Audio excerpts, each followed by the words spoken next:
Okay, so last week we discussed the aspect of Shabbos, which was, we said, stillness, that state of serenity, which the whole malachas, all the structure of Shabbos gives us, which we call menucha, really, which is calm and panic and time away from sort of the frenzy and the hectic pace of life throughout the rest of the week. We're now up to chapter 7, which is on page 35, and that is called Wise. Being wise, he starts off, goes beyond being clever. It is about self-knowledge and self-awareness. It is about being perceptive of people and situations. To be wise is to understand the world and our place in it, integrating what we know into the way we live, bringing out the best in ourselves and others. Shabbos is a day set aside for us to become wiser. Nowadays, we have more knowledge than ever before. Most of it, the truth is not in our heads, but rather it's on our computers somewhere. We can ask Google any question that we want to know, but none of that actually amounts to being wise. And it actually could be that wisdom is an even rarer quality than it used to be when we didn't have all the information that we have nowadays at our fingertips. I know as a teacher of mine, Rav Leuchter, he says that he actually enjoys not having so much information. Even when he comes to learning something, he sometimes, just wants to read the Chumash. Before we look at anything else, just want to read it without having too much information and actually think about it. So there's a certain thing which is about wisdom, and as he puts it, self-knowledge, self-awareness, all of these things here, which isn't just about having more information, but rather it is a deep understanding. He continues, Shabbos gives us the time to think and learn. And more than that, the day itself enriches our mind. When Hashem blessed the seventh day, he infused Shabbos with a unique spiritual energy, through which we expand our knowledge, insight, and understanding, and attain wisdom. According to some, this is part of the neshama yesera, the extra level of spirituality that we have on Shabbos. He continues, we do that by learning Torah, enabling us to see the world through God's eyes. In a world that can be murky and confusing, Torah learning grants us divine wisdom, clarity, and direction, inspiring us to lead a better life. For 6 days of the week, we pursue our material needs, working for the material means to sustain a life in a material world. But on Shabbos, we dedicate ourselves to thinking and learning Torah, to becoming wiser, which means that Shabbos has the ability to help us attain wisdom, and we need to set aside time on a Shabbos to learn Torah, because that's a time when we're more attuned, when our neshama is more able to take in, to be infused with everything that Torah gives us. Rabbi Herman often says that nowadays it's not about what information we have, or even getting the information, reaching the information, because that's easy, but rather it's about filtering it. It's about knowing what is right, what is wrong, what is normal, what is abnormal, and what is good and what is bad. And that's something which is difficult to tell very often nowadays in the generation that we live.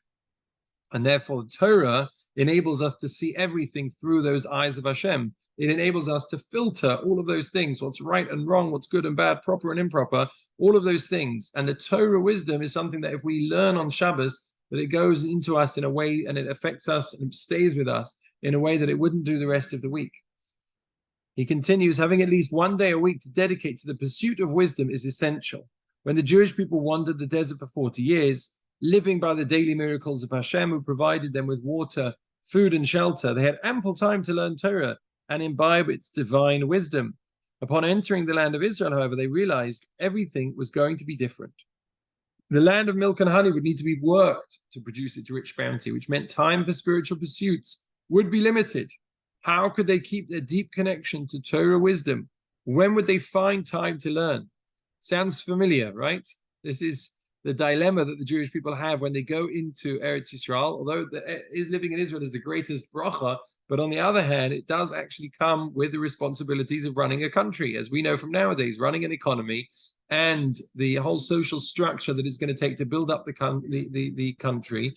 That all of that is going to take them time. Whereas in the Midbar, in the desert, they're living a miraculous existence. In fact, some say that this is the reason why the spies didn't want to go in, because although they were in the desert and although they weren't at the promised land where they've been told, the land of Israel, which was their destination, but nevertheless, they had all their needs taken care of. They were living a miraculous existence. And therefore, there was this concern, there was this worry. When are we going to find time to learn? All of this connection to Hashem, which we have now, which we can do while we're in the Midbar, where are we going to have the time Where are we going to have the headspace to be able to do that?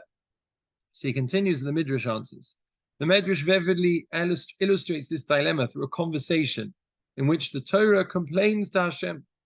Torah says as follows: Master of the universe, when the Jewish people enter the land of Israel, some will go to their vineyards, others to their fields, and what will become of me? I.e., how will they learn and know me?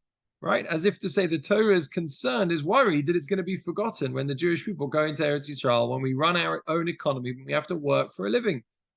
So Hashem answers the Torah, I have a partner for you, and Shabbos is its name. Because on Shabbos, they will put their work on hold and be able to engage with you.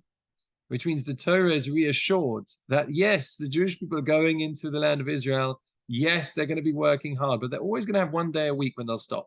They're going to have one day a week when they'll almost, as it were, come back to that existence that we had in the desert in many ways, where we'll stop and take time out from all of those things. And that's going to be your partner. That's going to be the partner of Shabbos in engaging with the Torah. The partner of the Jewish people, is going to be Shabbos, and that's going to enable us to engage with the Torah. This Medrash refers to a dramatic transition that generation had to make. But Shabbos is God's answer to this challenge. He set it aside as a day to learn Torah and become wiser. He continues, the laws of Shabbos clear a full 25 hours from all the hassles and responsibilities of daily life, giving us not just the time, but the headspace to learn, to think, to pursue wisdom and knowledge. But we have to take the initiative and ensure we spend this time wisely. This is why the Torah tells us to protect the Shabbos, which means, again, it's about framing all of those laws of Shabbos, which sometimes when you look at them and you think, oh, I can't do this, I can't drive, and I can't switch on the television, and I can't even turn on lights, and I can't, do all of the things that you would normally do on a weekday and write, and all of these things, and buy and sell, all of these things, rather than being a list of do's and don'ts, as he puts it here, they're creating a space. They are creating a structure. It's almost like if you imagine a house, and you've got the walls, and you've got the windows, and you've got the ceiling, you've got the roof. Now, what's in the middle? Really, the focus is what's in the middle. That's the most important thing, right? It's the family, it's the home that it's creating, it's the space, which is the middle, which is just created by the home around it. Similarly, the halachas, the laws of Shabbos, is the structure. And into that gives us the ability to actually do some learning. It gives us the ability to think. It gives us the ability to gain that wisdom. As he continues, page 36, we can access great wisdom on Shabbos, but only through embracing the framework of laws that guard its sanctity, tranquility, and contemplative atmosphere. It is significant that the Torah calls on the Jewish people to protect Shabbos. The Pasuk says, Shamar es Yom HaShabbos lekadsho, guard or protect the Shabbos to make it holy. And it does this just as they're about to leave the desert and enter the land of Israel. Their new working lifestyle would demand that they actively preserve Shabbos time for the pursuit of wisdom. When we keep the laws of Shabbos, we build a fortress around the sacred time within. So this is an insight of the Meshech Chochmah. Rameir Simcha of Devinsk, in his commentary on Chumash, he points out, actually, very interestingly, that when the 10 Commandments are repeated, we know they're said first in the book of Shemos, and then they are said again, that's Parshas Yisro, and then they are said again in the book of Devarim, which is just before the Jewish people go into the land of Israel. And when the 10 Commandments are repeated in Devarim, then it doesn't speak about the creation of the world. It doesn't speak about it at all over there. It doesn't mention that. It mentions Yetzias Mitzrayim, it mentions the Exodus from Egypt. It doesn't mention the creation of the world. And he says, because there is two parts of Shabbos. He says the one part of Shabbos is the fact that it is a testimony to the fact that God created the world. But he says there's also what he calls a tam prati, which is, if you like, a more individual reason. He says his words are the following: so one day will be set aside, that they will rest from their work. They will clear their minds, in order to understand, have knowledge of the way that God runs the world. Torah, and they will learn Torah. And they won't become too materialistic with the ways of the world. A fascinating thing, which is just before the Jewish people are about to enter the land of Israel, as we said, where there's this concern. So the Torah says this is now, we're not talking about the aspect of Shabbos, which is the creation of the world. That's one aspect we've already discussed, but there's a second aspect. The second aspect is, as it were, you left Mitzrayim, you left Egypt, not to become slaves again to everything else that's going on in the world.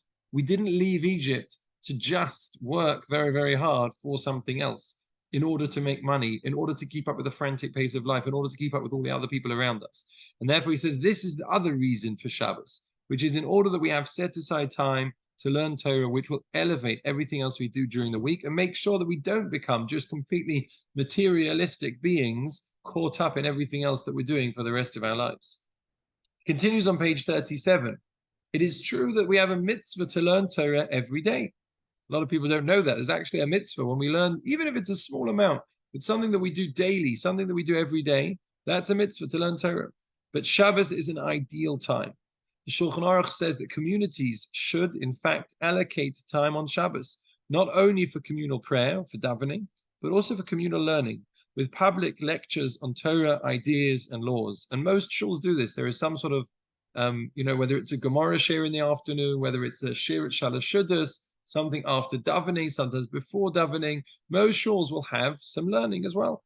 And that, the Shulchan Aruch says, is the correct thing to do for a community. Furthermore, he says, if we pursue divine wisdom on Shabbos, when we have the opportunity, we demonstrate our thirst for knowledge and wisdom, growth and inspiration. It's an interesting point to think about, because we often say that we don't have time. If only I had more time, then I would. Okay, now what do we do when we do have more time? Because if we don't use that time for, as we say, learning Torah, which we would like to do more of, so then we have to actually ask ourselves, maybe really the problem is that I don't want to do it enough. Or maybe actually I'm just not making time for it. So therefore he says that on Shabbos, when we pursue our wisdom, when we say we were actually going to learn Torah on Shabbos, that demonstrates that actually we want the knowledge. In fact, the Mishnah Berurah talks about the fact that if a person sets aside time for learning when one can, then the rest of the time, even if one doesn't have time for learning, it is also accrued to his merit. Because the person has demonstrated, I really want to do it, and I'm doing as much as I can. Continues, the way that the Shabbos creates the time and space for us to think and learn is reflected in the very meaning of the word Shabbos. Shabbos means to cease, to refrain from the 39 categories of work on Shabbos. But Shabbos also means to reconsider. The root of the word shuv, which means to return or reverse or retract. This refers to the process of learning. As we discover new knowledge and insights, we reverse our preconceptions and revise our understanding, seeing things from a new perspective. We contemplate what we know, pondering well-established ideas and considering new ones. This is always to be young. The bracha, the blessing of always being young. No matter how many years we have aged, we can always think like a young person, because a young person is always ready for something fresh and for something new. They're at the beginning of their life. They're looking ahead, everything's in front of them. I see this in school. Which direction should I go? And it's all about starting. It's all the excitement of the beginning of the journey. And we can continue to do that throughout our life. I know people that are always reinventing themselves, that are continuously learning. They're challenging their own preconceptions and constantly saying, am I going in the right direction? Maybe I should be doing something different. And very often taking a different path than they did previously if they decide, well, that's what's correct. So shuv, which is the root to return, is also one of the meanings of Shabbos, because it gives us the opportunity to reconsider, to think about our direction, to take stock, and then decide, am I going in the right direction, or are there changes that I need to make? He continues, the dual meaning of the Hebrew word Shabbos, to cease and to reconsider, is reflected in the dual dimensions of the day. By ceasing all work, as defined by the laws of Shabbos, we are free to reconsider our thinking, contemplating the truths of the world, gaining wisdom through learning Torah. This duality is also reflected in how the Torah sometimes refers to Shabbos in the plural, my Shabbosos you shall keep. It says, es Shabbosai tishmoru, so in the plural. So he's suggesting that the two elements here of Shabbos the Torah is talking about is, number one, the refraining, as we said, building the structure, by refraining from doing various things, the 39 categories of forbidden work. And the second one is the reconsidering, that it gives us the space to reconsider, to think for ourselves about our own actions. That's gaining wisdom. The ceasing and the reconsidering we do on Shabbos are inseparable. Together, they offer the opportunity for self-transformation by becoming wiser. That is what true wisdom is all about.